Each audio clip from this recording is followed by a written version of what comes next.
Hello. There are some stocks that once you load up on, they either go to the moon, don't do a thing, or goes down the drain.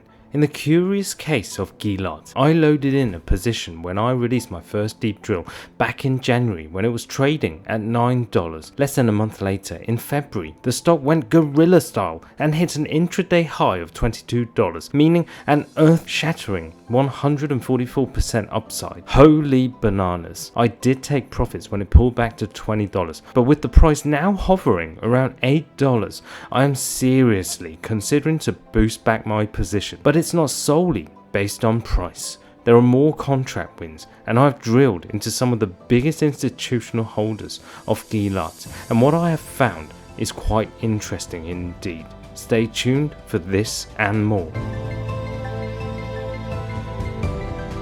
Keep it simple. Well. Gilat has been in a consolidation zone since April, bouncing off $10 highs and $8 lows. We should also take note that the market cap of Gilat is not even $500 million, and with a tiny float of 40 million shares, it could be primed for another huge pop if the earnings comes out strong. I reckon with Q3 earnings already confirmed to be released on the 9th of November, something big may be brewing. Why? Well, Q2 was the first time Gilat reported positive earnings, and they even beat the so-called consensus. This was the first time since before the pandemic in Q4 2019 that they recorded positive earnings. It was absolutely diabolical that the stock did not pop on those kinds of results, but such is the state of the current market. Value and strength in a company's business does eventually catch up to its stock price, because essentially all those contract wins must start to bear fruit, and they are certainly appearing to pile up big right now. But you also need to know the contracts have not dried up, and far from it. Remember, I ain't no financial advisor, I'm just a simple trader. So no more plugging, and let's start drilling. Okay, let's face it, Gilat would not be Gilat if they did not unleash news of more contract wins every other week. And since my last drill into Gilat on the 7th of September, there have been another 3 major contract announcements. On 13th of September, Gilat received a $12 million service award for recurring revenues from broadband services in Cusco in Peru. This, as they note, is a big step towards achieving their target of $50 million in annual recurring revenues from Peru. What I love about this contract is it's a service contract that provides recurring revenues. Service contracts will form steady income streams for years to come and will often be renewed if the product or service is solid. I fully expect more to come from Peru. On the 7th of October, Gilat announced they signed agreements for over $16 million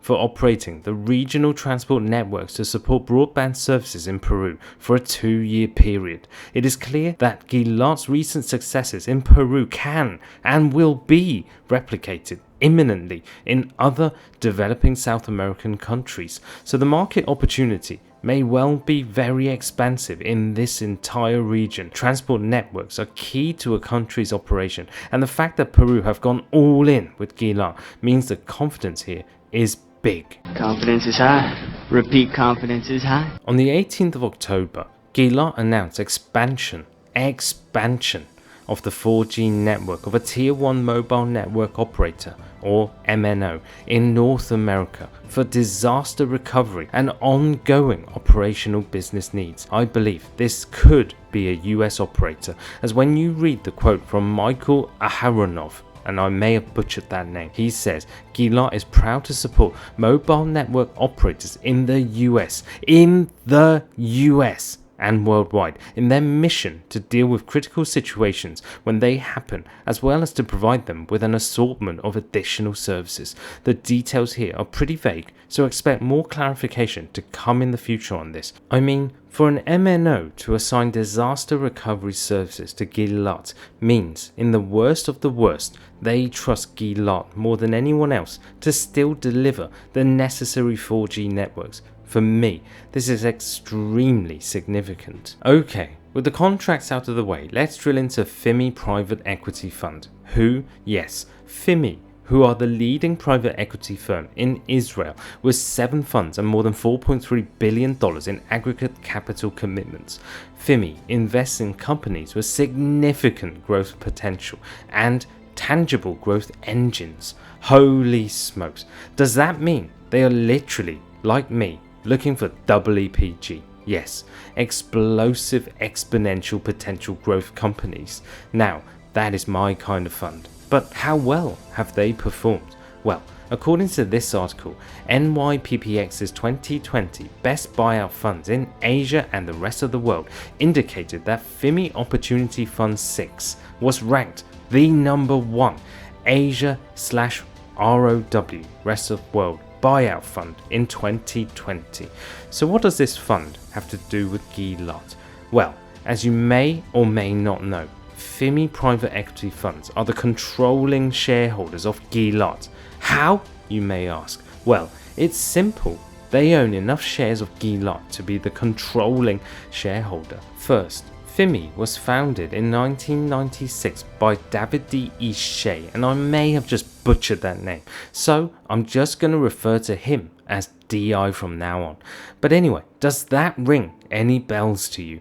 Okay, according to Fintel, in the 13D form section, DI holds over 11 million shares of Gilat, representing a massive 19.7% ownership of the company.